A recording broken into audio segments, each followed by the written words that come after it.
Good evening and thanks for joining us tonight. Body cameras are commonly used by law enforcement agencies all across the country, with many departments now releasing footage within hours or days of a deadly incident. Here locally, College Station's policy on this is still being questioned following the shooting death of a man this year during a warrant being served at a home on Spring Loop.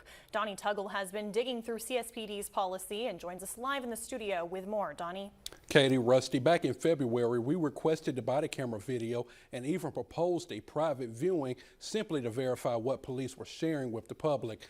But the police chief has said it's department's policy that the footage is shared with only limited groups. This push for transparency comes after police killed 22-year-old Mark Hopkins after they say he shot at them while they were carrying out a search warrant at a duplex on Spring Loop. The officer involved in that shooting was cleared by a grand jury and the Texas Rangers, but questions still remain about the moments before the shooting, including when police made entry into the home and if they announced themselves. Over the past decade, law enforcement agencies have adopted body cameras for transparency, trust building, and evidence collection, but their willingness to release footage varies among departments. Following allegations by the Hopkins family and attorneys claiming the city withheld information and edited footage, we've asked the city to share its body camera policy. In a statement today, the city emphasized its commitment to balancing privacy protection and transparency within the boundaries of the law.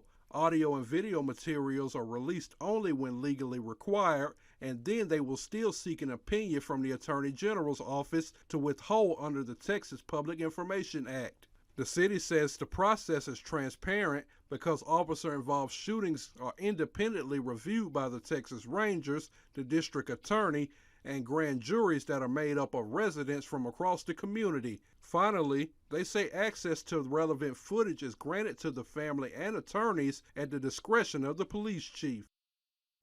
Now, this policy was last revised in March of 2022. I asked the city if it needed to be reviewed or modified, as they said at this time, no. I'll discuss this with an expert in my report in the next half hour. All right, Donnie, thank you for that update.